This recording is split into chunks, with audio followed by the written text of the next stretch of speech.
Sejam muito bem-vindos. Estamos dando início aqui a mais um debate ANCAP.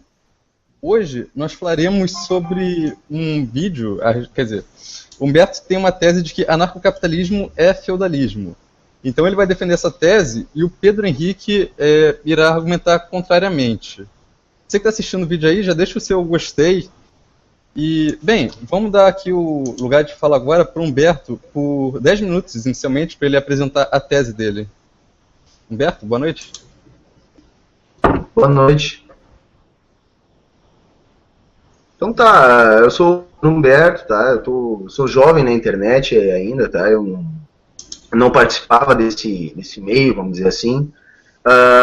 Mas, enfim, esse ano eu tive um pouco mais de tempo e aí eu comecei a me envolver um pouco mais com isso. Eu vi que é um meio bastante interessante para trabalhar com difundir informação e colher todo tipo de coisa que a gente pode aprender. Enfim, a internet é um grande nicho, né? Então, participando disso, eu criei o canal e eu descobri que existe, sim, um movimento de anarcocapitalistas e eu achei interessante fazer essa analogia, tá? Eu fiz um vídeo que se chama, né, que eu coloquei como título lá, Anarcocapitalismo é feudalismo.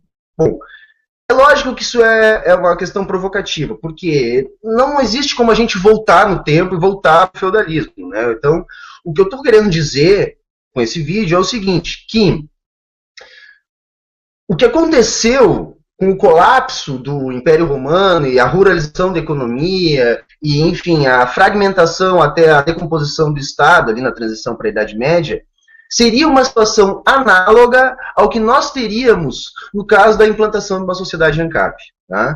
Mesmo para o bem do argumento, partindo do princípio então, que haveria a adição do Estado institucional, nós teríamos uma série de situações que ao longo do debate a gente vai poder explicar melhor, que do meu ponto de vista são análogas ao que propõe, vamos dizer assim, a ideologia anarcocapitalista. Tá? Eu estou falando de que tipo de feudalismo? Estou falando daquele feudalismo que tem as características principais clássicas. Né? Então, nós estamos falando de qual período ali? No meu vídeo, eu fiz uma simplificação falando que era um período de aproximadamente 1000 anos, e de fato foi, porém, tem algumas interrupções, vamos dizer assim, tá, nesse período. O período clássico, que na minha opinião mais se assemelha ao que a gente pode fazer uma analogia com o anarcocapitalismo, é aquele período que vai do colapso do Império Romano até o fim da dinastia merovingia, vamos dizer assim, então é o período dos chamados reis merovingios ali, que nós vamos explicar porque ali não havia Estado, e depois, tá, vai voltar a ter um feudalismo clássico, aí, vamos dizer assim, depois do fim, vamos dizer assim, da dinastia carolíngia, que também vai ter mais um período de mais uns 200 e tantos anos sem Estado. Tá? Então, somar esses dois períodos, nós vamos ter aí cerca de 500 anos, não é pouco tempo. Predominantemente isso aconteceu na maior parte do que hoje é a França e boa parte de onde hoje é a Inglaterra e a Alemanha ali também. Então, essas regiões eu vou defender aqui no debate, que não havia um Estado institucionalizado, tá? O que havia ali era uma relação de propriedade. Então, quem tinha as propriedades, no fim, acabava assumindo as funções do Estado, e eu defendo que é exatamente isso que aconteceria numa sociedade anarcocapitalista. Quem detém poder econômico vai assumir as funções do Estado, mesmo que não haja um Estado institucionalizado. Eu não sei quanto tempo tem ainda, tenho muito tempo, como é que foi? Tem mais 6 minutos. Quanto? 6 minutos. 6? 35. 6 minutos. Então eu posso começar a falar já, então. Tá ok. Bom, o que eu defendo, né? Que se você não tem um Estado institucionalizado, formalizado, como a gente tem hoje, com fronteiras, que exerce poder do uso da força, que tem instituições políticas regulamentadas,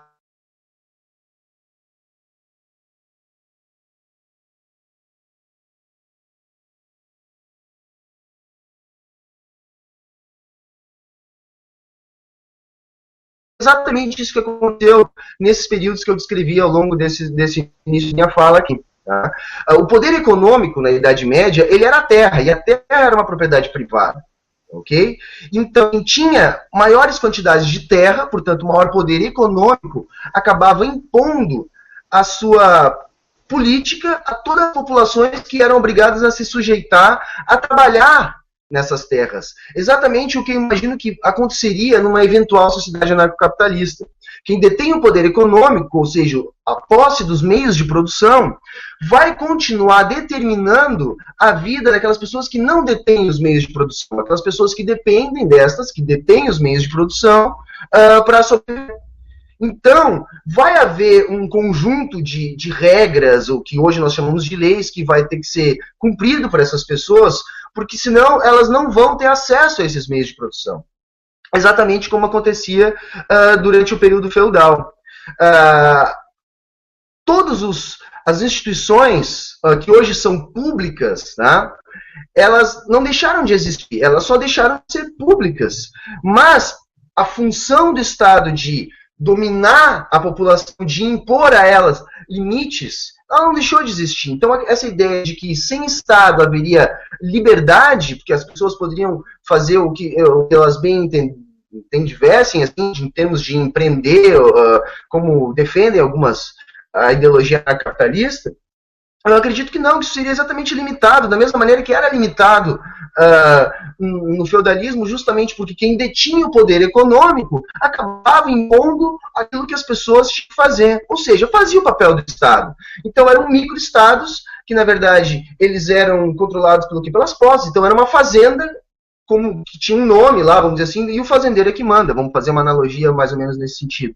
O fazendeiro é que manda. Por isso que haviam guerras constantes entre os feudos, né? Isso, quando se estabilizou essas guerras, começou a acabar o feudalismo, digamos assim, justamente porque, como eu também defendo que é uma situação análoga à sociedade ANCAP. Esses agentes detentores do poder econômico vão entrar em guerra. Não adianta que tenha uma determinada instituição que ele siga, que seriam esses cartórios privados, essas coisas que os anarcocapitalistas defendem. Não interessa, um vai ter uma, o outro vai ter outra, eles vão entrar em conflito, só vai se estabilizar da mesma maneira que se estabiliza qualquer sistema. Quando, por medo da autodestruição, e isso aí lá, desde o Hobbes, lá do contrato social, já diz isso, por medo da autodestruição, eles vão se tornar estáveis, esses novos estados, essas novas fronteiras. A diferença é que, em vez de você ter um estado onde existe uma república, onde o povo, teoricamente, é dono do lugar onde vive, não, você vai viver num lugar que é propriedade de alguém, exatamente como era no feudalismo clássico. Aí se você quiser dizer, não, mas hoje em dia nós temos as cidades e tal, bom, nós temos os burgos medievais, que também para mim seria exatamente uma outra situação análoga, que eram lugares que extremamente a sensação de insegurança, justamente porque não havia o monopólio do uso da força, uma situação de Estado para controlar aquilo ali. Cada artesão e comerciante, que era quem basicamente habitavam os burgos, que vivia ali, tinha que tratar da sua própria segurança, então era um ambiente extremamente hostil, por isso que as cidades elas eram raras, e ainda as poucas cidades que havia, elas tinham uma sensação muito grande de insegurança, porque ali viviam pessoas consideradas degeneradas, até porque a Igreja Católica, que é uma outra instituição medieval, que vai também ter um determinado poder temporal nessa época, considerava o comércio uma atividade que era pecado, né? Porque eles diziam que era usura. Então, se você comprava um produto por um valor, você tinha que vender pelo mesmo valor, senão você estaria fazendo usura. Então, as pessoas, o burguês, ou seja, o habitante do burgo, o comerciante, era visto como um pecador pela igreja. Então, as cidades elas praticamente não existiam. Outra situação análoga que eu posso falar aqui é a questão da moeda. A questão da moeda também. Roma era um estado forte, institucionalizado, ele era responsável por garantir o lastro de moeda, né? Ainda que a moeda tivesse uma outra característica naquela época, ela já era um instrumento de troca. E esse instrumento de troca ele desaparece junto com o colapso do Império Romano, justamente porque faltou um Estado capaz de manter esse lastro de moeda. Okay? Isso eu também defendo que aconteceria hoje, no caso do colapso do Estado.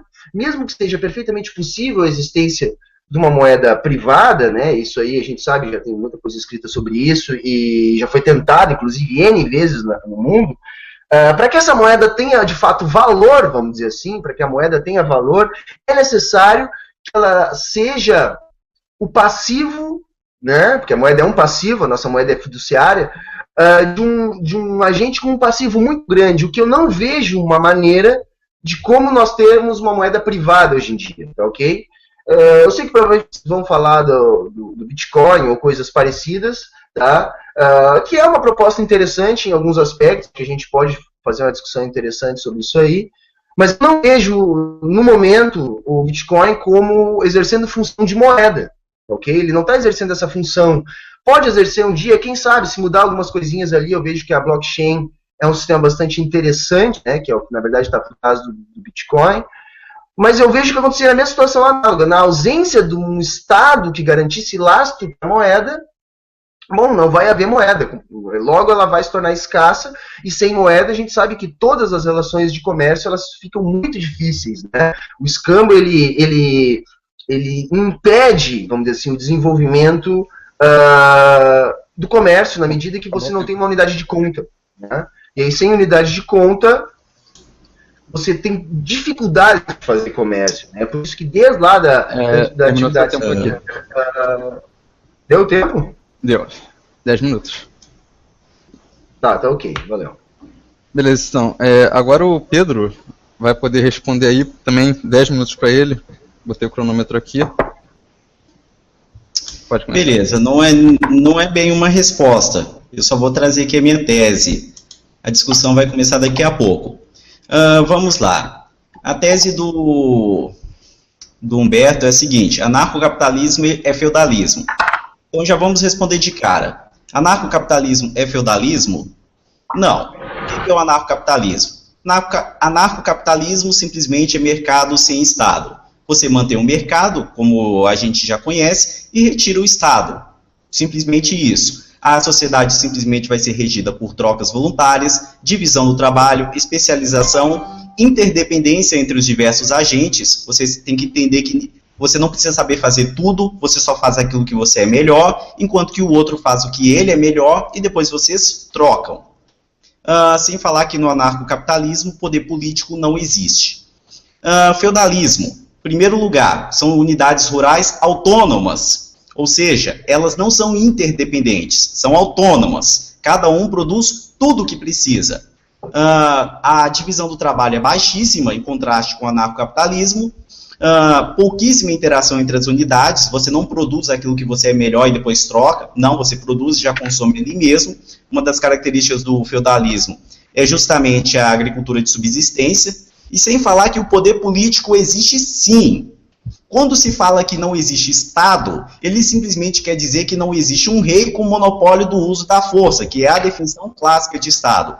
Só que quando você considera que foi o rei que, através da relação de sucerania e vassalagem, ele concedeu o poder aos senhores feudais ou aos condes, não vou lembrar agora do nome, você vai entender que o poder político existia sim, e foi concedido inclusive diretamente pelo rei. Se depois esses senhores feudais consideram para outras pessoas que levou à fragmentação política, isso aí já é outra discussão. O fato é que o poder político existia. Então o anarcocapitalismo não é feudalismo por todas essas diferenças. Aí vem o segundo questionamento. Será que o anarcocapitalismo poderia se tornar feudalismo? Nós temos exemplos empíricos na história provando que não. Que tal a gente falar, por exemplo, sobre a República Anarquista de Cospaia, que podemos dizer que foi um exemplo de sociedade ANCAP, porque não havia Estado e havia mercado, trocas voluntárias, divisão do trabalho, especialização. E engraçado que Cospaia não se tornou feudalismo, o que já refutaria de cara qualquer tese. Um anarcocapitalismo obrigatoriamente vai se tornar feudalismo. Beleza. Vemos então um outro questionamento. Será que o feudalismo realmente era anarquia? Eu já argumentei sobre isso e vamos repetir aqui o que aconteceu no feudalismo, especificamente na dinastia merovingia, como o próprio Humberto já falou. Acontecia que o rei, através de uma relação de sucerania e vassalagem, ele concedia poder para os senhores feudais dentro ali do seu território. Beleza, esse senhor feudal devia fidelidade ao rei. O problema é que esse senhor feudal depois concedeu o poder para outras pessoas, e essas pessoas não deviam, como é que eu posso dizer, não deviam fidelidade ao rei. Por causa disso, o poder político começou a se fragmentar, o rei começou a perder o monopólio do uso da força, e por causa disso, no sentido clássico de um Estado, eles que falam que não existia Estado. Só que se você considerar, por exemplo, que o senhor feudal ele arrecadava tributos, ele poderia chamar os servos para a guerra, inclusive, ele podia regimentar, e regimentava muito, como o próprio Humberto falou. Então você começa a perceber que não, o feudalismo não era uma anarquia. Sem falar que essa figura do rei indolente também não durou tanto tempo assim. Na dinastia carolíngia, essa figura ela diminuiu bastante, a figura do rei indolente. Tem também o fato de que o monopólio do conhecimento ele estava centralizado na igreja. Tudo bem, foi a partir da dinastia carolíngia, mas de qualquer forma, monopólio. Mais uma vez você pode ver que isso não é característica de uma sociedade anárquica, divisão do trabalho, especialização. Não tem nada a ver com anarquia. Nem os próprios anarquistas, e eu nem falo sobre anarcocapitalistas. Você pode falar anarcocomunistas, anarcossindicalistas, eles próprios não reconhecem no feudalismo uma anarquia. Ok, também vamos entrar aqui em um outro detalhe. Quando é que o capitalismo ele se iniciou? No vídeo do Humberto, ele falou que o capitalismo ele se iniciou exatamente com a volta do Estado. E não foi bem isso que aconteceu. O capitalismo ele voltou justamente quando houve a crise do feudalismo. O que acontece? No feudalismo, a quantidade de comida, produção agrícola diminuiu, enquanto que a população aumentou. Quando você tem essa figura, a quantidade de comida diminui, o número de pessoas aumenta, o resultado disso é a fome. E foi justamente isso que aconteceu no feudalismo. Por causa disso, os senhores feudais começaram a expulsar, entre aspas, não foi bem isso que aconteceu, mas podemos dizer que eles expulsaram os servos dos feudos, os servos foram para a cidade, e a partir dali que começou a haver algum processo que deu origem, que trouxe o capitalismo de volta, que chamam inclusive de renascimento comercial. Então não foi por causa do surgimento do Estado. O Estado ele só veio a consolidação dos Estados modernos só veio depois. Não foi simultaneamente que aconteceu isso. Beleza. Para finalizar, vamos falar um pouco aqui. Como é que surgiu o feudalismo? Para a gente entender se realmente poderia voltar a acontecer um feudalismo lá na frente. Em primeiro lugar, o feudalismo ele surgiu com a queda do Império Romano. O que foi o Império Romano? Foi um império gigantesco que tomou conta de praticamente toda a Europa. Beleza? Vamos gravando esses detalhes. Esse império ele entrou em colapso. Entrou em colapso por quê? Entre outras coisas, depreciação da moeda. Os austríacos falam muito sobre isso. Depreciação da moeda que causa inflação, destruição da economia. Aliado à depreciação da moeda, Roma praticou controle de preços. E controle de preços tem consequências muito conhecidas. Outra coisa que Roma também praticou, que não é muito dito por historiadores, questão do assistencialismo. Tudo isso, associado a outras causas, levou ao colapso do Império Romano. A invasão dos bárbaros só veio para terminar de derrubar o moribundo. Com esse processo, as pessoas começaram a fugir das cidades, migrar para os campos, então houve um processo forte de ruralização. O que eu ia dizer aqui? Houve o processo de ruralização e a partir daí que surgiu o feudalismo. Qual seria a chance disso ocorrer hoje? Por acaso nós teríamos um império gigantesco como o Império Romano? Por acaso existe o risco de invasões bárbaras? Existe o risco de, por acaso, a igreja se associar com bárbaros, ressuscitando a relação de sucerania e vassalagem? Porque é isso que trouxe o feudalismo. Foi isso que originou o feudalismo. As chances disso acontecer, eu não vejo muito, ok? Eu tinha mais 2 minutos e meio, mas posso ficar por aqui mesmo. Tranquilo, então. Vamos dar seguimento então, ao debate. O Humberto vai ter 5 minutos para responder aí o Pedro e depois nós vamos seguindo esse ritmo aí. Pode começar, Humberto. Ok, então eu vou só olhar meu relógio aqui para mim mais ou menos cuidar o tempo. Então tá, quando ele falava, para mim não me perder nas minhas respostas, mais ou menos eu anotei os pontos para poder seguir o debate e não deixar nenhum ponto de fora, tá? Bom, primeiro o Pedro fala que não havia trocas entre os feudos, que eles seriam autônomos, enfim. Depois ele até corrige, que é o que eu ia comentar. Ela não era totalmente autônoma. A gente costuma dizer na história que o feudo tem a tendência a ser autossuficiente, né? Então ele tende a produzir o que ele necessita. Porém, é evidente que você não vai ter tudo dentro do feudo, porque, né, você tem uma questão geográfica aí que impede do feudo ter tudo que ele necessita. Então, havia trocas entre os feudos, tá ok? Agora, claro, essas trocas eram dificultadas, tá ok? Justamente pelo sumiço da moeda, né? E sem moeda a troca fica muito, muito difícil, justamente porque você não tem uma unidade de conta, aquela coisa, né? E você não tinha, por exemplo, como botar preço nas coisas, vamos falar bem claramente, você não tinha como botar preço nas coisas. Eu tenho aqui não sei quantos sacos de farinha, quantos ovos eu consigo para esses sacos de farinha, enfim, sem o dinheiro isso fica muito difícil. Depois ele fala das terras, né, que o rei que deu as terras, enfim. Ok, aconteceu um processo onde, devido a alguma vitória militar de algum povo bárbaro que se unificou ali ao rei, se concedia essas terras. Eu não vou questionar isso. Mas eu vou defender que hoje isso também aconteceria, porque os proprietários que nós temos hoje, tanto de terras, quanto de corporações, quanto de bancos, quanto de indústrias, eles não vão perder essas coisas no momento que acabar o Estado. Veja, então, que independente de como que eles adquiriram essas coisas hoje em dia, eles vão continuar tendo essas coisas numa eventual sociedade ANCAP. E foi exatamente isso que aconteceu no feudalismo. Independente de como que esses senhores adquiriram a propriedade dessas terras, eles tinham essa propriedade. E quando houve o colapso do Estado, eles eram donos dessas terras. E eu ainda vou dizer mais. Por exemplo, tá? A origem dessas terras ela era muito variada. Tinha muitos proprietários dessas terras, né? Por motivos de herança ou por motivo de troca, desde lá do colapso do Império Romano, eu estou falando isso do século IV, século V, e outras terras que foram doadas durante a dinastia merovíngia pelo sistema que o próprio Pedro citou. Tá? Então, independente de como que a terra ela era adquirida, uma vez que ela era adquirida, ela era sim uma propriedade. E eu defendo que é uma situação análoga, por quê? Porque hoje, se eventualmente se estabelece uma sociedade ANCAP, as pessoas não deixariam de ter as propriedades que elas têm, elas começariam a partir daí. Então, bancos, indústrias, fazendas e tudo mais continuariam tendo seus donos, ok? Outro ponto que ele falou da comunidade de Cospaia, não sei se é assim que fala, eu conheço, mas eu só li, eu nunca vi ninguém falando, tá? De fato, a gente pode fazer uma analogia ali com a sociedade ANCAP. Eu não vou entrar nisso, senão eu vou comer todos os meus minutos que restam. Mas é em outra época, uma época onde já não existia mais feudalismo, é uma época onde as trocas comerciais já eram bastante comuns na Europa, então eles conseguiram sobreviver disso, eu posso voltar a falar disso se eu tiver tempo depois. Depois ele fala ali que não é uma anarquia os feudos. Claro, não é uma anarquia, mas eu defendo que não existe anarquia. Anarquia é apenas uma situação utópica. No mundo real ela é impossível, porque a relação política se estabelece de alguma maneira. Tá?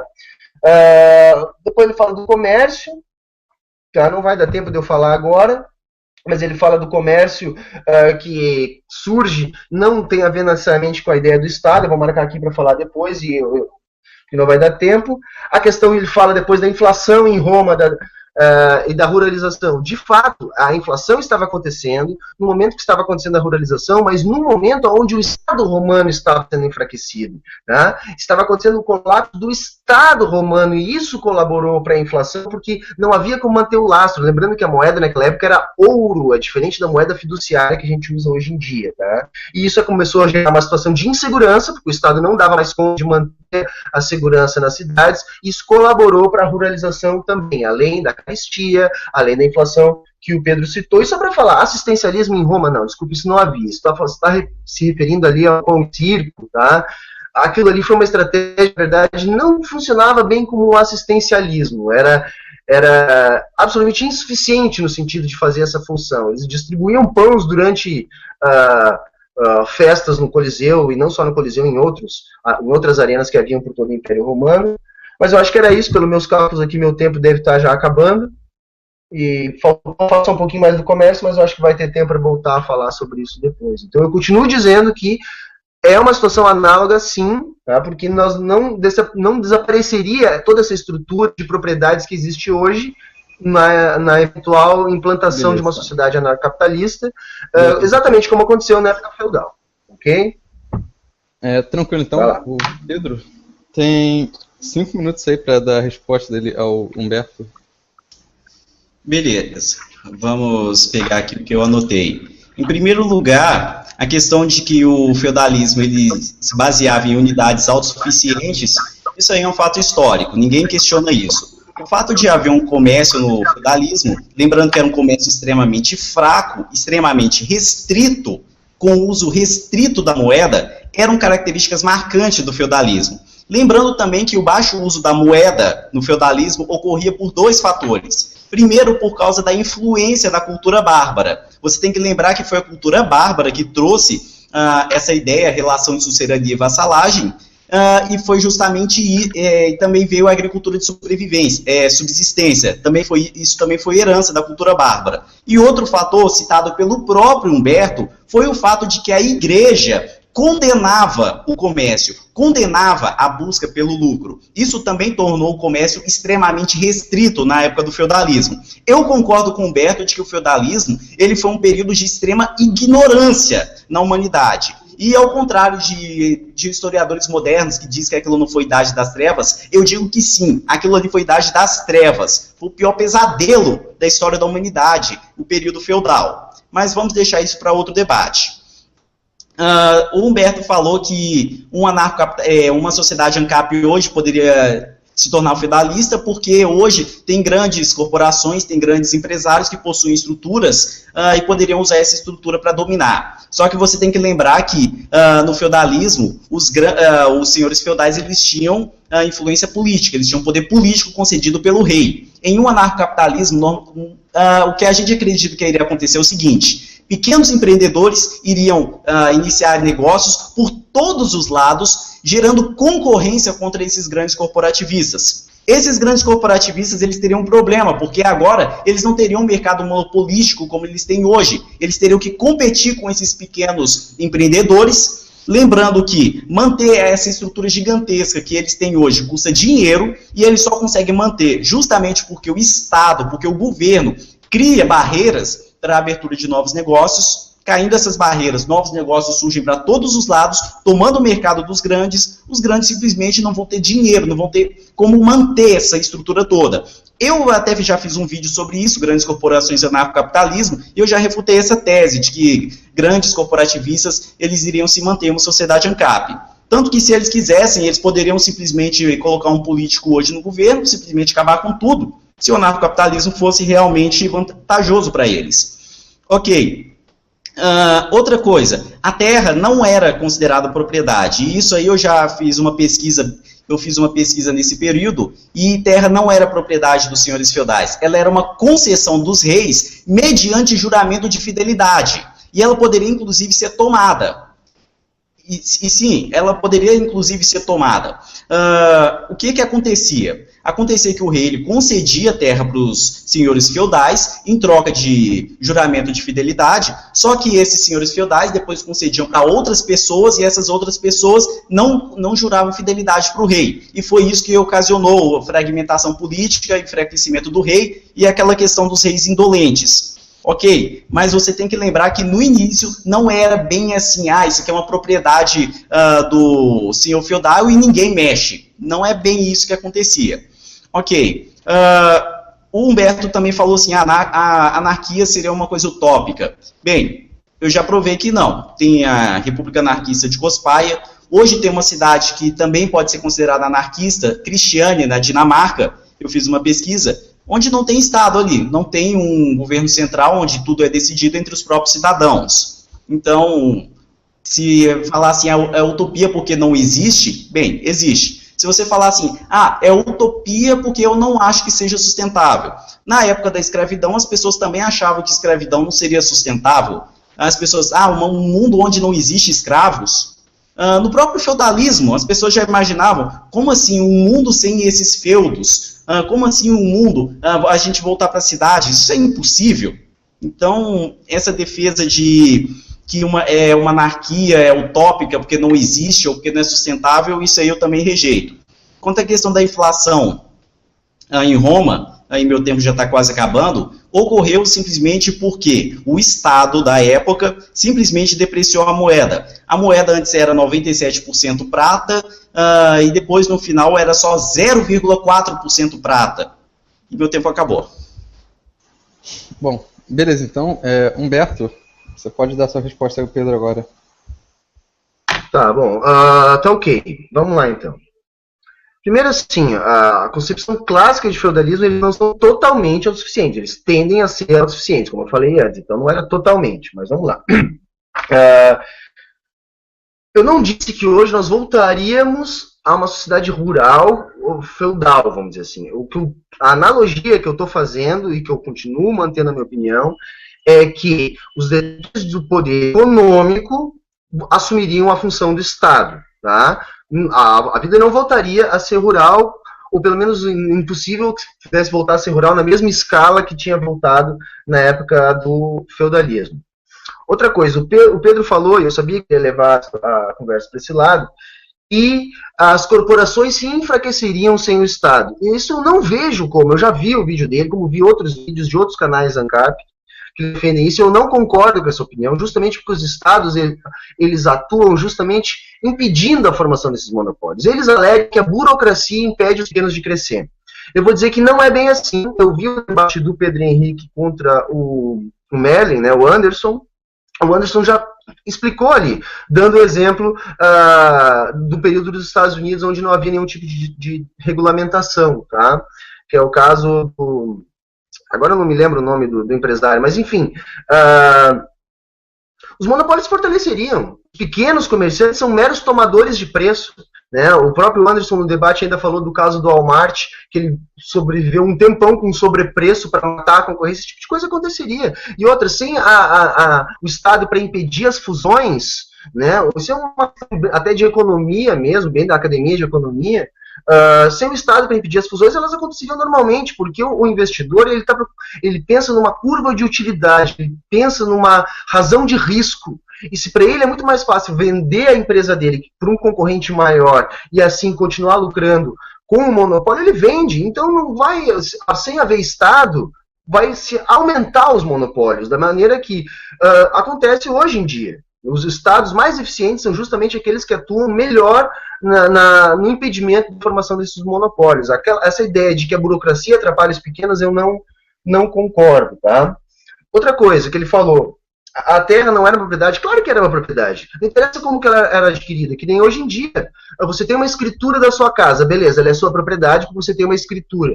O que impede? O Estado. Se não houver alguém do Estado, quem é que vai impedir? O uso da força. Você vai ter que ter uma agência de segurança, é isso que vocês falam, né? Para impedir. Ok, como era no feudalismo. Depois que aquele cara tinha a terra ali, quem é que vai tirar a terra dele? O rei? Como? Com o uso da força. Para isso ele vai ter que enfrentar o exército daquele cara ali. Então, na verdade, é isso. O rei não tinha poder nenhum justamente porque ele não tinha força para tirar a terra de ninguém. Por isso que ele não tirava a terra nem daquelas famílias que tinham herdado as terras lá do período romano, como também não tirava as terras de quem tinha herdado as terras do período merovingio, por exemplo, lá na dinastia carolíngia. Não tirava essas terras. O que tirava a terra de alguém, ou dava a terra de alguém, era a força. Por isso que havia guerra entre os feudos constantemente. Como eu defendo que haverá guerra entre as corporações, os bancos, hoje em dia, até haver uma certa estabilidade. O que mais? Ele fala de Cospaia de novo. Cospaia é o seguinte, ali ela surgiu por um erro, tá? Ela surge por um erro de cálculo, né? Porque não tinha GPS, tá?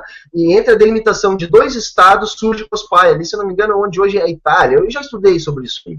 E eles vão sobreviver do comércio do fumo, tá ok? Era uma sociedade rural. Por que ela não era feudal? Bom, porque era uma outra época da economia mundial, da economia europeia. Ela tinha como ter um produto que ela pudesse vender em larga escala e assim conseguir comprar outros produtos. Mas, gente, Cospaia era uma comunidade de 200 pessoas. 200 pessoas. Isso não dá para usar como exemplo de que existe anarquia. Mesma coisa, o outro exemplo que ele deu um dia que eu não conheço, o único exemplo hoje em dia que eu tinha escutado falar é uma tentativa no Chile, que onde já está dando tudo errado, porque os grupos que estão por trás daquilo ali já está tendo um jogo de ganância entre eles para explorar aquelas terras, que é o que eu acho que aconteceria numa sociedade ANCAP. Quem tem mais poder econômico vai exercer esse poder político. Existe sim uma relação política estabelecida. O que é toda a filosofia lá que fala, né, no contrato social, o que é isso? O contrato social não necessita necessariamente de um Estado institucionalizado. Existe porque é impossível retornarmos para o estado de natureza. Por isso que eu não acredito em nenhuma forma de anarquia. Não é uma questão de pensar, não dá para dar. Não, eu sou um progressista, eu sou o que mais acredita que o mundo vai mudar e acredito que em breve, nós temos um novo modo de produção aí. mas não uma anarquia. Nem a anarquia do Marx, nem a do Bakunin, nem a do Rothbard. Não tem uma anarquia, tá? Por quê? Porque é impossível dissolver um contrato social, na medida em que, se não houver uma organização da produção, não há como ter previdência das pessoas. É isso aí. Bom, então Pedro vai ter 5 minutos para responder aí. Beleza, vamos lá. O Humberto ele fala o seguinte: os feudos eles não foram concebidos para ser autossuficientes. Bem, se eles não foram concebidos, tudo bem, isso já é uma outra discussão. O que importa é que, na prática, eles eram praticamente autossuficientes. Tanto que o comércio era extremamente restrito, o uso da moeda também era restrito. Praticamente todas as trocas eram feitas à base de escambo. Ok? E isso já refutaria o feudalismo como uma espécie de anarcocapitalismo, que inclusive foi o tema inicial do debate. O fato de que a gente comprovou que no feudalismo existia sim poder político e não existia capitalismo já seria mais que suficiente para deixar essa questão aí de lado. Ok, mas vamos prosseguir aqui o debate. O que acontece com os grandes corporativistas? É dito que no anarcocapitalismo eles iriam tomar conta. Mas aí a gente vem com uma pergunta: será que eles já não estão tomando conta hoje? Porque hoje, para você se eleger como político e poder fazer alguma coisa, primeiro você tem que ter o apoio de grandes corporativistas, que vão financiar a tua campanha e você vai poder entrar lá dentro e fazer alguma coisa. O problema é que para eles te financiarem, primeiro você vai ter que cumprir as exigências desses grandes corporativistas. Cada lei, cada decreto, tudo que você fizer vai ter que atender os interesses desses corporativistas. E esse é o ponto. As pessoas falam muito, mas no anarcocapitalismo elas iriam tomar conta. Mas elas já tomam conta hoje de tudo. São elas que determinam todas as leis, o que você pode e o que você não pode fazer. Se esse é o seu medo em uma sociedade ANCAP, sinto lhe dizer que isso já acontece hoje. E eu até fiz uma brincadeira no meu vídeo, que se elas quisessem hoje criar o anarcocapitalismo, elas poderiam fazer. Tudo que elas teriam que fazer era mexer os pauzinhos, convencer a opinião pública e acabou. Já estaríamos no ANCAP. Elas não fazem isso porque o anarcocapitalismo, como eu já disse, é prejudicial a elas. Simplesmente porque hoje um pequeno empresário, ele é sim muito atrapalhado pela burocracia. E isso aí não é eu que estou falando, isso não é um devaneio do Pedro Henrique. Tem dados do Banco Mundial, as pessoas não gostam quando a gente fala do Instituto Heritage, mas tudo bem, tem dados do Banco Mundial, tem os dados da OECD que comprovam isso. O Brasil simplesmente, por exemplo, é muito difícil de você investir, é muito difícil de empreender, e por causa disso você consegue construir monopólios aqui dentro dessa economia. E aí vem dito aqui, no anarcocapitalismo vai se fortalecer os monopólios. E se eu te disser que os monopólios eles fortalecem hoje com o Estado existindo? Que tal a gente falar, por exemplo, sobre barreiras de importação? Por que eu não posso ir lá no exterior e comprar um carro? Por que eu tenho que comprar aqui dentro? Isso forma um cartel aqui dentro. O que dizer das operadoras de telefonia, que é um oligopólio, como é que eu posso dizer? É um oligopólio promovido pelo Estado. O que dizer, então, da propriedade intelectual, que é uma outra forma de você promover monopólio através do Estado? Que tal os subsídios do BNDES? Outra forma claríssima de você verificar que é o próprio Estado dizendo quem são os campeões na economia. Ok? Então, se você tem medo de que monopólios tomem conta de tudo, seria mais um motivo para ser contra a interferência estatal na economia, porque é a interferência estatal que traz monopólios. Foi falado sobre dumping, mas só que dumping, primeiro que é inviável a longo prazo. Uma hora ou outra você vai ter que parar com o seu dumping, porque você vai queimar seu caixa todo, e no momento que você parar, seus concorrentes voltam. Ok? Sem falar o seguinte, eu até hoje não vi ninguém ser condenado por causa de dumping. A gente ouve falar de um caso aqui, um caso acolá, um caso no país lá do outro lado do mundo, um outro caso lá numa outra cidade que ninguém conhece, mas dumping, se fosse realmente uma estratégia poderosa de mercado, seria praticado o tempo todo. E o tempo todo a gente ouviria falar de empresários sendo punidos por isso. A maioria das pessoas nem sabe o que é dumping. Você que está assistindo aí, sabe o que é dumping? Pois é. Vamos ver outra coisa aqui. Foi falado também que a propriedade privada era garantida assim, no feudalismo. Era garantida por causa da relação de sucerania e vassalagem, que acabou enfraquecendo o poder do rei. E aí ele não poderia usar a força para tomar a terra dos senhores feudais de volta. Mas tudo bem, mas de qualquer forma, em teoria, ele poderia tomar sim. Ok.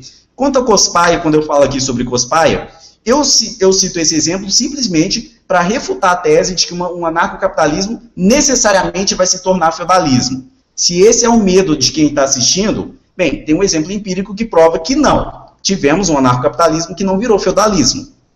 É isso. Bom, tranquilo então. Humberto, você pode responder o Pedro. Então tá. Bom, eu não vou voltar à questão dos filhos ali, se eles eram ou não autossuficientes, tá? Enfim, mas eu acho que nós concordamos. Eles praticamente eram autossuficientes, mas não eram totalmente. Tudo bem.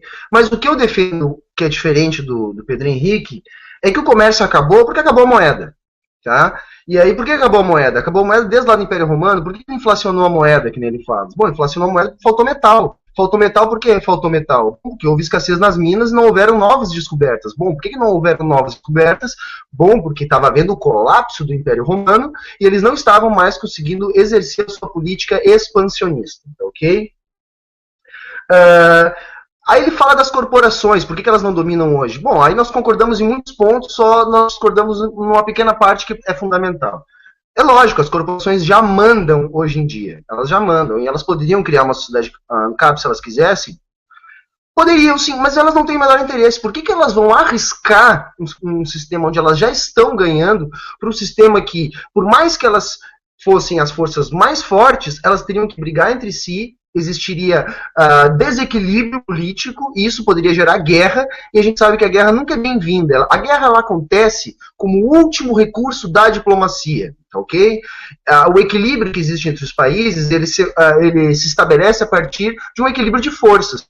O que aconteceria numa eventual estabelecimento de uma sociedade ANCAP? Uma guerra até termos esse equilíbrio de forças. E nessa guerra, algumas dessas grandes corporações sairiam perdendo. Então, por que elas assumiriam esse risco se nesse sistema hoje elas já estão por trás da política da maneira como o próprio Pedro descreveu? Elas financiam campanhas, elas que controlam o que é aprovado, o que não é aprovado, enfim, não há uma participação popular. Depois ele fala da questão da burocracia. É claro que a burocracia atrapalha. Eu acho evidente, eu acho que nós poderíamos melhorar em N aspectos. Eu acho que a burocracia brasileira é péssima, né? Eu mesmo já tive uma empresa junto com meu pai, atualmente eu participo de uma outra empresa.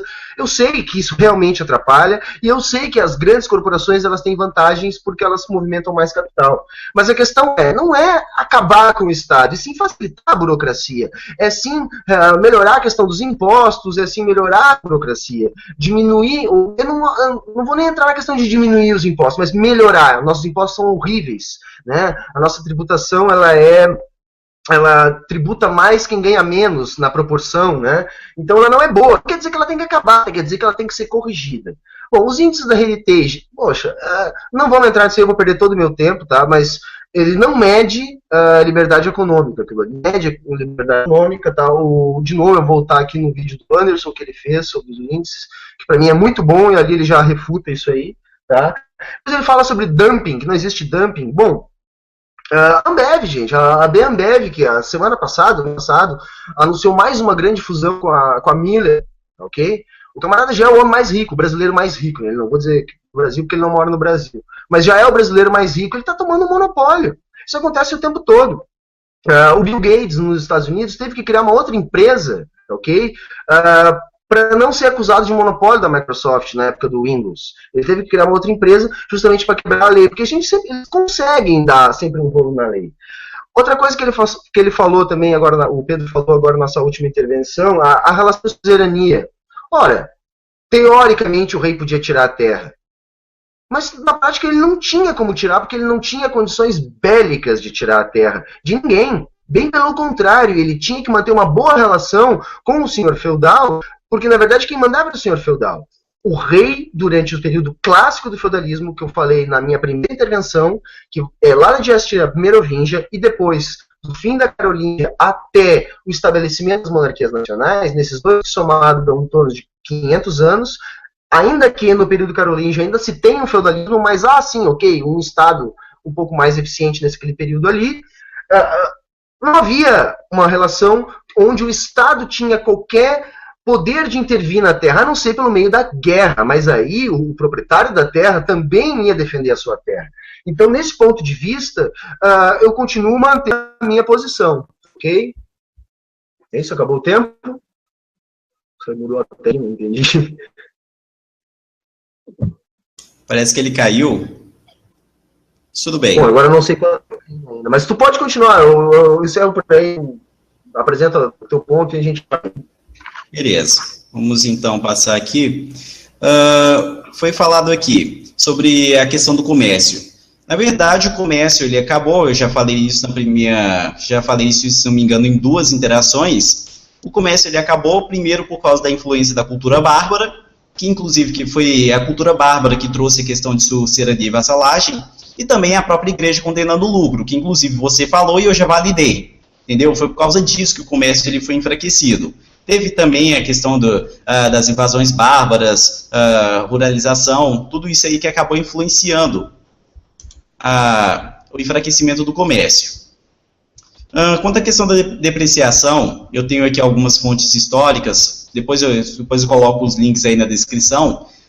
No início, a moeda em Roma era 97% feita de prata, e no final era só 0,4%. Eles foram reduzindo para 92%, para 80%, para 70%, para 50%, e no final só 0,4%. Quer dizer, então, que a quantidade de moeda na economia disparou, aumentou a quantidade de moeda na economia, e quando aumenta a quantidade de moeda, o que acontece é a inflação. Então, você percebe que, sim, foi o Estado que provocou essa questão, foi o Estado que provocou a inflação, que provocou o colapso da economia romana, foi uma burrice, foi uma barbeiragem estatal.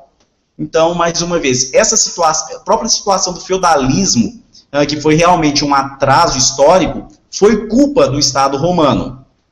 Ok, mas deixamos isso aqui para outra oportunidade. Falando um pouco aqui sobre a agressão, o Humberto falou que as grandes corporações elas iriam se matar o tempo todo. Só que ele se esquece que a agressão é cara. Tudo bem, eu vou gastar aqui meus homens, vou gastar munição, vou gastar minha infraestrutura, e depois que tiver tudo destruído, vai ficar como? A agressão é cara, meu amigo. Agressão não dá para simplesmente sustentar uma guerra por muito tempo. E é por causa disso que, ao invés de agressão, os anarcocapitalistas dizem que não, que as grandes corporações, pequenas corporações, que os agentes do mercado, eles iriam cooperar entre si, justamente para evitar a agressão, justamente para evitar o conflito. Tem até, inclusive, a lei das interações constantes. Eu posso te agredir 1 vez, 2 vezes, 3 vezes, mas você vai se armar, você vai querer se proteger das próximas agressões. E aí a minha agressão vai ficando cada vez mais cara e vai ficando cada vez mais complicada. Então, esse raciocínio de que vão se agredir o tempo todo, ele é insustentável no longo prazo. Ok, sem falar o seguinte, quem promove guerras é o Estado. Isso aí é um ponto pacífico. Eu não entraria em guerra se não fosse por causa do Estado colocando uma arma na minha cabeça dizendo o seguinte: você vai para a guerra, você vai lutar e você vai morrer, inclusive, se for o caso. Eu não sei se minha transmissão está saindo toda a minha fala. Você está cortando? Está cortando? Beleza. Então é o seguinte, se as pessoas acham que guerra é uma coisa que não deveria existir, esse seria mais um bom motivo para ser contra a existência de um Estado, porque é justamente o Estado que promove as guerras. Ok.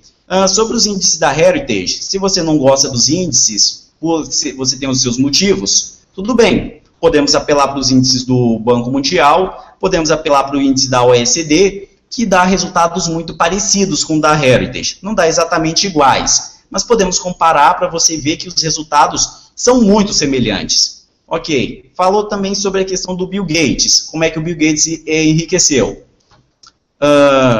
Alô? Estamos te ouvindo. Beleza. Foi também falado sobre a questão do Bill Gates, que ele enriqueceu, mas temos que mencionar também sobre a questão da propriedade intelectual. A propriedade intelectual facilitou muito o crescimento da empresa do Bill Gates. Ok? Então, mais uma vez, interferência estatal nessa questão aí. E, por último,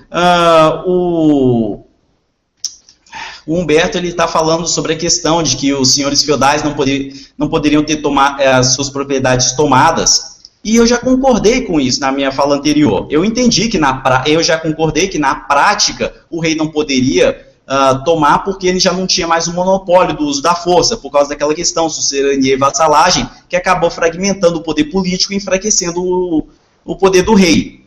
O que eu mencionei foi que no início, em tese, ele tinha sim a prerrogativa de poder tomar a terra dos senhores feudais. Por enquanto é isso. Tranquilo, então, Humberto, você pode fazer a sua resposta aí. Ok, então, vamos lá.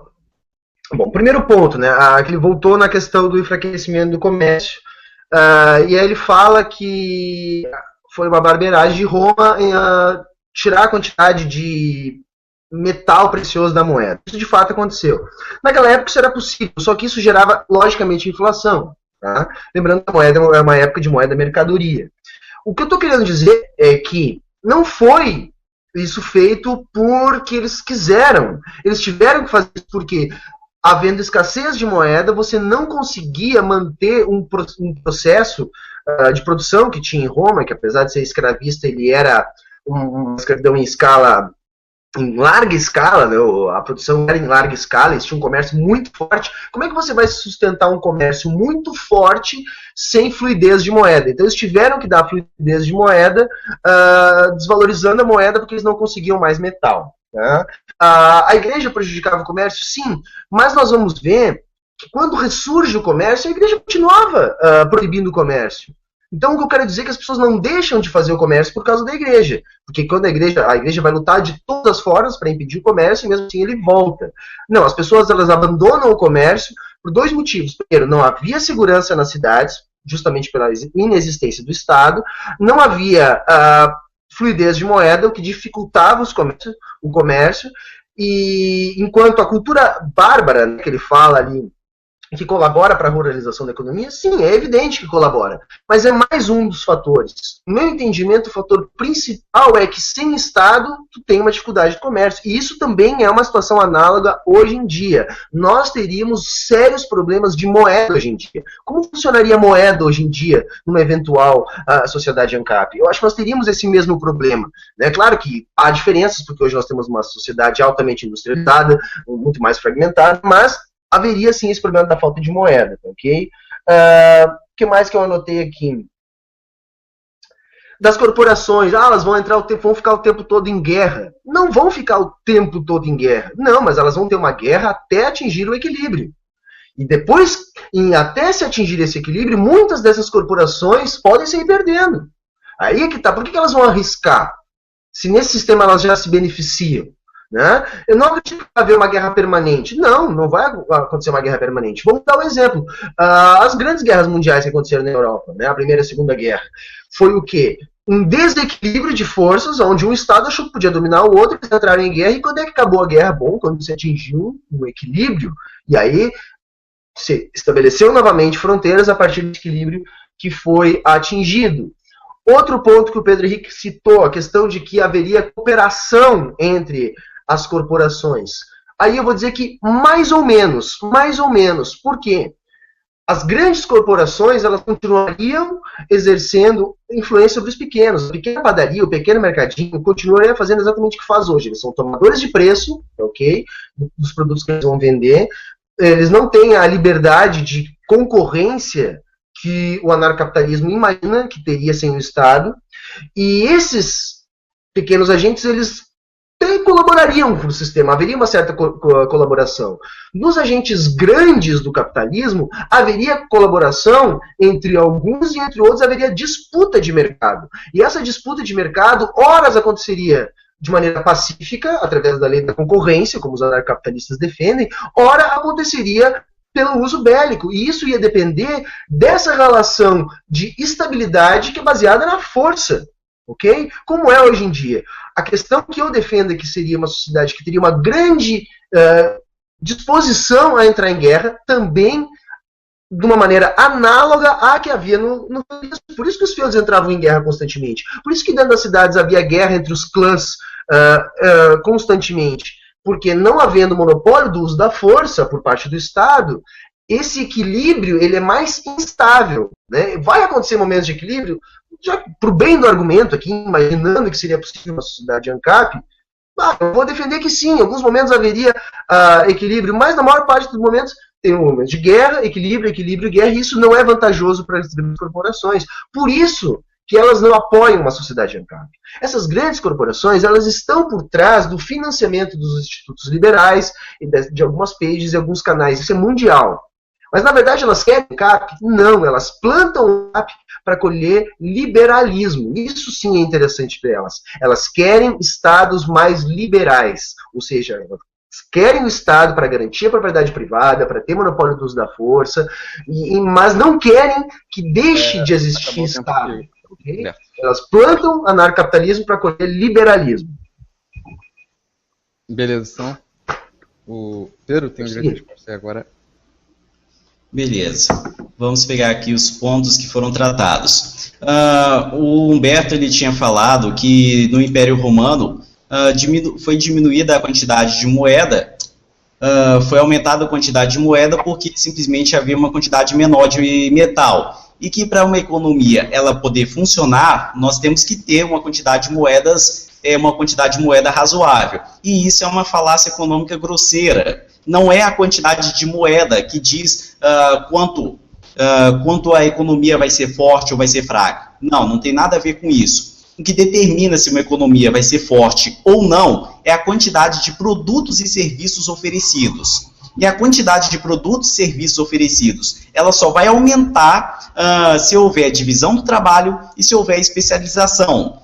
O que só é possível em uma sociedade com uma economia mais livre. Em uma economia mais restrita, é muito complicado disso acontecer. Vocês estão me ouvindo? Estamos. Tá bom. Beleza. Ok. Foi também mencionado que em uma sociedade ANCAP haveria comércio mais restrito. Mas que tal, de novo, a gente falar sobre a questão de Cospaia, onde havia um comércio? Ok, isso aí já refutaria de cara a tese de que um anarcocapitalismo não haveria comércio. Que tal a gente falar de novo sobre a cidade de Cristiânia, lá na Dinamarca, onde não tem Estado e onde tem um comércio forte? Então você já começa a perceber que não é bem assim essa história. Acabou o Estado, acabou o comércio. Não, temos exemplos empíricos que provam que não é bem assim. Se você me disser, se acabar o Estado, existe uma propensão de o comércio diminuir. Ok, então você vai nos trazer seus exemplos empíricos para a gente analisar e ver se realmente essa teoria ela faz algum sentido. Porque os exemplos empíricos que eu tenho dizem exatamente o contrário. Ok.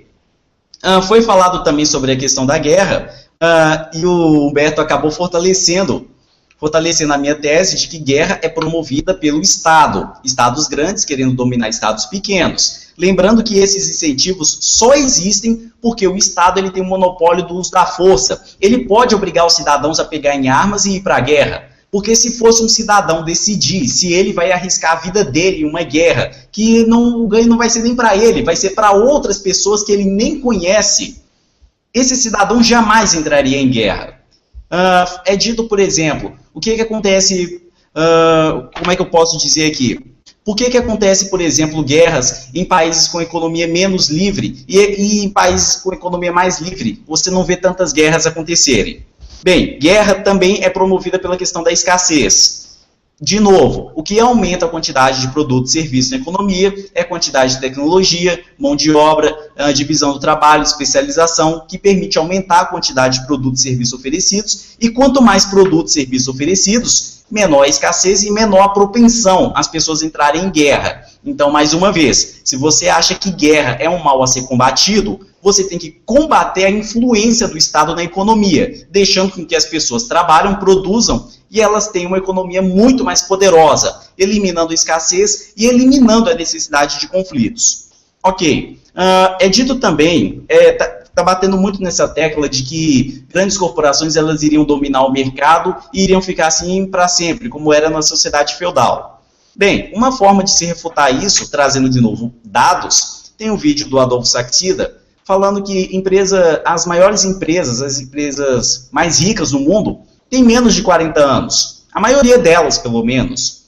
você pega ali o top das maiores empresas, você vai ver que a maioria delas surgiu ontem. O próprio Walmart tem menos de 40 anos. Então você já refuta de cara essa tese de que em um anarcocapitalismo grandes corporações iriam dominar de eterno. Por que então que no capitalismo hoje as grandes corporações não dominam desde o século retrasado?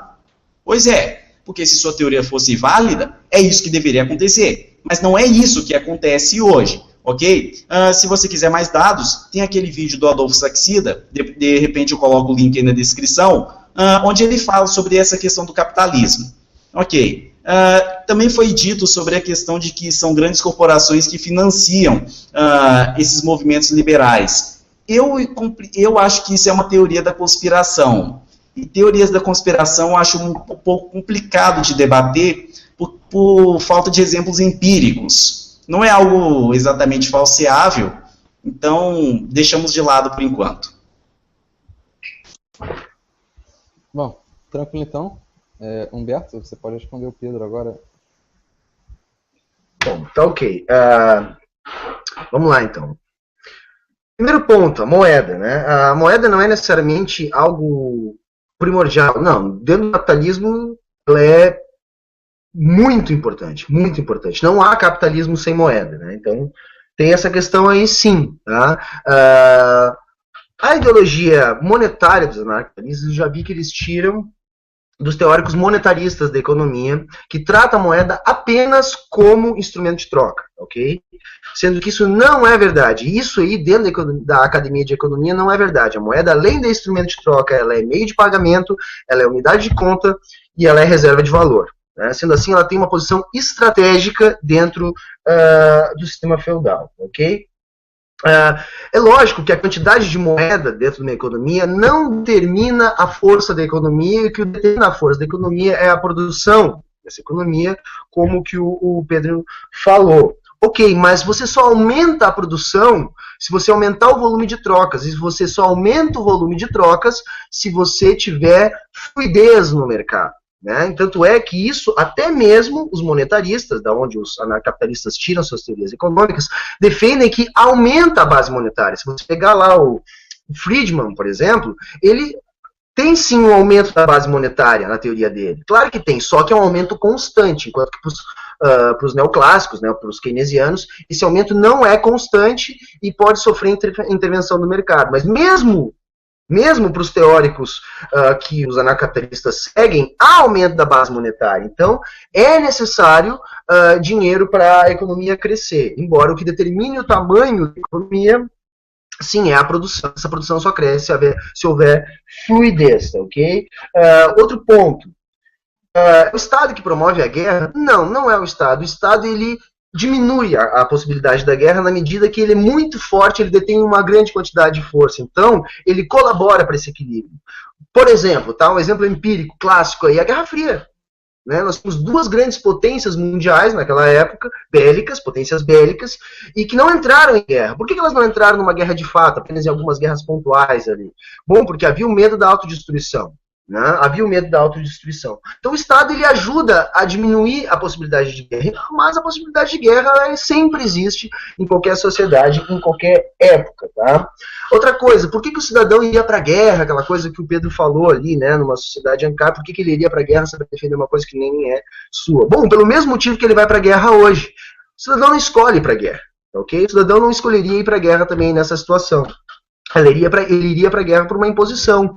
Né? Imposição de quem, se não for do Estado? Bom, do patrão, que é o que eu defendo que aconteceria na sociedade ANCAP. Como acontecia na sociedade feudal, quando o senhor feudal obrigava o servo a ir para a guerra, sendo que ele só ia para a guerra em última análise, porque a princípio é os nobres que vão para a guerra, né? É só numa outra chamada que iriam os servos, tá ok? Então o cidadão não quer ir para a guerra, ele vai porque é uma necessidade. Ok, você não quer ir para a guerra? Ok, você vai ser demitido. Você vai ver do quê? Se você não é proprietário dos meios de produção. Se você não tem capital inicial para empreender nada. Nem existe propriedade intelectual para você ter uma ideia que valha alguma coisa. Eu também sou contra a ideia de propriedade intelectual, mas por outros motivos. Né? Mas seguindo. Que você falou que as corporações são novas, então por que eles não dominam hoje em dia? Eu vou dizer o seguinte. Tá errado. Está errado, sabe por quê? Porque as corporações dominam há muito tempo no capitalismo. E sabe de que corporações que eu estou falando? Os bancos. Eu não estou falando do Walmart. O Walmart ele é forte, mas compare isso aos bancos. Ok?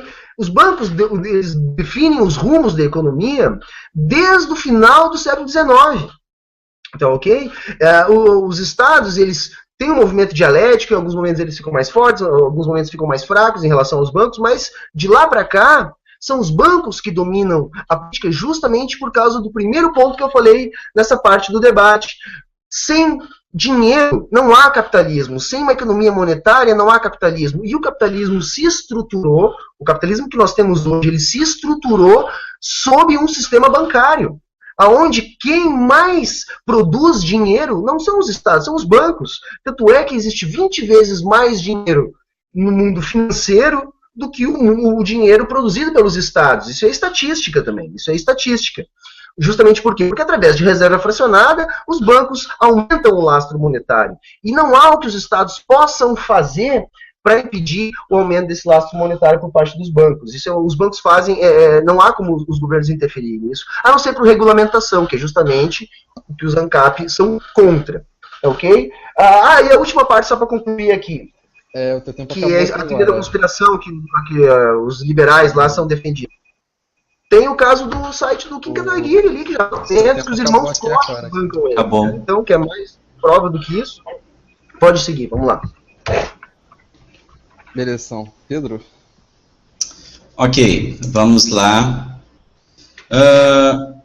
Moeda é importante para a economia? Logicamente que sim. A moeda é importante. A quantidade de moeda, nem tanto. Por que a moeda ela é importante? Ela resolve dois problemas. Primeiro, ela resolve o problema de trocas restritas. Suponhamos que eu tenho batatas e quero conseguir cebolas. Tem que procurar alguém que tenha cebolas e quer trocar por batatas. A moeda já resolve esse problema. Troco batatas por dinheiro e depois troco dinheiro por cebolas. A moeda também resolve o problema temporal. Suponhamos que eu tenho galinhas e quero usar elas para pagar uma universidade. O problema é que as galinhas não vão viver até o final do curso. Então, o melhor a fazer é trocar as galinhas por dinheiro e depois com dinheiro eu vou lá e pago o meu curso. Então, você vê que a moeda resolve todos esses dois problemas e é por causa disso que uma economia com moeda ela é muito mais dinâmica do que uma economia de escambo, por exemplo. A moeda é importante. A quantidade de moeda é importante? Nem tanto. Porque simplesmente, se a quantidade de moeda diminui, você simplesmente baixa os preços, baixa os salários e a vida continua como se nada tivesse acontecido. Vocês estão me ouvindo? Sim, sim. Beleza. Então a questão não é a quantidade de moeda. Simplesmente diminui a quantidade de moeda, diminui os preços, diminui os salários, está resolvido o problema. Quanto à questão do Friedman, eu até concordo com algumas coisas que você falou ali sobre o Friedman, porque ele não era exatamente um ANCAP. Aliás, o Friedman ele é muito criticado pelos anarcocapitalistas. Ele, inclusive, é considerado um neoliberal. Os austríacos, inclusive, dizem o seguinte, que quanto mais moeda você coloca na economia, maior vai ser a inflação, maior vai ser a destruição da moeda e, inclusive, a inflação provoca desigualdade social, porque os mais ricos conseguem se proteger da inflação, enquanto que os mais pobres eles simplesmente vão sofrer todo o aumento de preços. Beleza. Se a quantidade de moeda fosse realmente importante, por exemplo, você poderia pegar R$1 milhão e ir lá para o deserto e lá ele valeria alguma coisa. Como ele não vale, está aí provado que quantidade de moeda não quer dizer muita coisa. Quanto à questão da Guerra Fria. Guerra Fria foi promovida pelo Estado. Você próprio falou sobre isso. Se não houvesse Estado, jamais teria havido Guerra Fria. E a Guerra Quente, na verdade, ela só não aconteceu porque a União Soviética ela já estava perto de entrar em colapso. O poder bélico da União Soviética, aliás, era propaganda pura. Quando o pessoal foi investigar, de fato, o poder bélico dos russos era verdadeiro lixo. Isso foi amplamente noticiado na época. Ok, falando mais um pouco sobre guerra. Qual seria a única guerra realmente justa? Uma guerra para atacar a população do lado? Não. Uma guerra realmente justa é a guerra de defesa, você se proteger de uma agressão. Essa é a única guerra realmente aceitável. E uma sociedade sem Estado poderia se defender de uma guerra? Bem, temos exemplo empírico de que isso é possível. Que tal a Suíça na Segunda Guerra, que se protegeu da Alemanha nazista apenas com cidadãos armados? Está aí uma prova empírica de que sim, é possível você se defender de um Estado, você se defender de um agressor, simplesmente armando a população. Não precisa ter um exército para isso. Ok, vamos outro detalhe. Quanto à questão do mercado bancário, foi mencionado. O que garante o poder do Estado hoje são os bancos. E eu concordo. O mercado bancário, aliás, é de longe o mais regulado que existe. Não existe mercado mais regulado na economia do que o mercado bancário. E é exatamente por isso que não é qualquer um que consegue abrir um banco hoje. Você tem que ter um aporte gigantesco, você tem que cumprir uma série de exigências legais. Inclusive é escolhido quem é que pode, quem é que não pode dirigir o banco. Tem isso, inclusive, na lei bancária. E aí você começa a entender por que o mercado bancário ele é tão restrito. E por que ele tem que ser tão restrito? Simplesmente porque o controle da moeda é fundamental para manter um Estado. Um Estado ele não consegue se manter de pé se ele não tiver o controle da moeda. Isso aí é lógico, porque com o controle da moeda ele pode inflacionar, simplesmente joga a conta para a população e está resolvido o problema. Foi falado sobre reserva fracionária, que é o poder de os bancos multiplicarem a moeda. Austríacos também são contra isso, e é por causa disso que é defendido a concorrência entre moedas. Você não deveria ter uma moeda monopolística circulando, você deveria ter uma concorrência entre elas. Se alguma moeda está se desvalorizando, a população simplesmente iria migrar para outra moeda, resolvendo o problema automaticamente. Mas, mais uma vez, o monopólio da moeda é do Estado. Então aí você já consegue entender por que esse problema acontece hoje. Bom, tranquilo então. O Humberto vai ter 5 minutos agora para responder o Pedro. 5 minutos ou é considerações finais? Respostas? Depois eu vou poder falar. Eu acho que você pode... Você quer fazer a última fala, ou Humberto? Não, eu queria só rebater esses pontos e aí depois na outra a gente pode fazer as considerações finais. Para mim tudo bem. Pode ser então assim, você faz agora a sua última colocação, depois eu faço a minha última, depois você faz as suas considerações finais, depois eu faço as minhas? Ok, pode ser. Beleza. Tá, então vamos lá, vamos aos pontos que o Pedro colocou agora, tá? Bom, primeiro ele fala da questão de que o dinheiro não tem importância que haja deflação, na verdade é isso que ele falou, né? Que se começa a faltar dinheiro, começa a baixar os preços e assim se resolve. A deflação ela é muito ruim para a economia, tá? Qualquer economista entende a deflação como um fenômeno tão ruim quanto a inflação, ambas são ruins, né? Por quê? Porque se você diminui a quantidade de fluidez na economia, ou seja, reduz o número de moeda, você dificulta as trocas. Mesmo que você baixe o preço dos produtos, havendo uma escassez de moeda, vai haver uma dificuldade nas trocas, ok? A segunda coisa que ele colocou ali, sobre os monetaristas, né, que eu citei o Friedman, né, que seria o neoliberal ou monetarista, que é como os economistas gostam de definir. Tá? Os monetaristas, eles realmente não são ANCAP, nenhum deles, nem o Friedman, nem o Hayek, nem o Mises, eles não são ANCAP, eles são liberais, eles defendem um Estado mínimo que quase não intervenha na economia, mas eles não defendem o fim do Estado. Tá? Se ele não quer falar do Friedman, eu posso falar do Hayek. O Hayek fala muito sobre moeda, né? Eu já li o Hayek, justamente ele fala muito sobre moeda, e para ele também existe um aumento da base monetária. Da mesma maneira que para o Friedman, só que ele defende que não haja intervenção nesse aumento da base monetária e que esse aumento seja constante, que ele não tenha como flutuar, não haja como o Estado intervir nisso aí. Ok? Ele fala ali da questão da Guerra Fria, que os Estados Unidos, que a União Soviética não tinha poder bélico. Olha, se você está falando dos anos 80, do final dos anos 70, ok, já não era mais tão aparelho, mas durante os anos 50, sobretudo, e até os anos 60, o poder militar soviético era maior do que o dos Estados Unidos, justamente porque toda a economia capitalista estava se recuperando, ok, da Grande Depressão ali, e isso só vai se estabelecer depois da guerra, enquanto que a União Soviética não passou, né, por aquele processo de depressão, vamos dizer assim, que aconteceu nos anos 30, depois da Revolução em 29. Tá? A Suíça, que tu citaste durante a guerra também, eu vou dizer, não foi só por causa da resistência armada suíça. A Suíça ela se declarou neutra, assim como houveram outros estados também. Então, era uma questão, valia a pena invadir a Suíça ou a Suíça ser uma aliada? Então não houve interesse nazista em invadir a Suíça, não houve um grande interesse. Eles até tentaram, quando viram que não seria tão simples, acharam melhor, vamos dizer assim, esperar outros desdobramentos que poderia se transformar num aliado. Regulamentação dos bancos. Eu vou fazer uma pergunta para a última parte ali do Pedro, tá ok? Como que se impediria os bancos de expandir lastro de reserva fracionada? Mesmo que houvessem vários tipos de moeda, como tu citou, vários tipos de bancos, simplesmente como que se impediria os bancos de emprestar o dinheiro que lá está depositado, tá? A não ser por regulamentação. Outra coisa, para encerrar, é muito fácil colocar um banco, mas até os anos 80 havia um número limitado mundial de bancos. Era muito difícil colocar um banco, era praticamente impossível. Você tinha que comprar uma carta bancária de um outro banco, senão não poderia se abrir um banco. E os bancos não quebravam. Era uma política bem keynesiana mesmo de socorro aos bancos. A partir dos anos 80, muda isso, e aí você vai ter uma enxurrada. Só para ter um dado empírico, já que o Pedro gosta de dados empíricos. Até 1994, que é quando essa onda chega no Brasil, o Brasil tinha um número limitado de bancos. O Brasil tinha 100 bancos. Quando se abriu para colocar o banco sem esse limite, saltou para cerca de 400 o número de bancos no Brasil. Ok? Depois, como aí daí em diante terminou aquela história de que banco não quebra, muitos desses bancos voltaram a quebrar, e hoje em dia no Brasil, esses dados também você pode conferir, na internet já estão disponíveis, se tem em torno de 100 bancos de novo operando no Brasil. Mas não é muito difícil abrir um banco hoje em dia.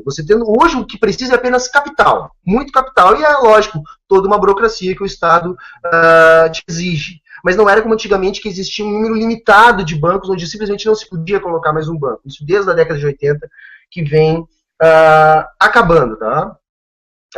Enfim, eu acho que o debate ele se tornaria infinito aqui, porque o Pedro defende os pontos dele, eu defendo os meus pontos, tá ok? Mas eu acho que o que eu tinha para colocar hoje seria isso, e depois das considerações finais, então, eu encerro a minha participação aqui no debate. Pode ir. Bom, tranquilo então. Vou pedir para você que está assistindo o vídeo, deixar o seu gostei aí embaixo e também participar do grupo Debate ANCAP lá no Facebook.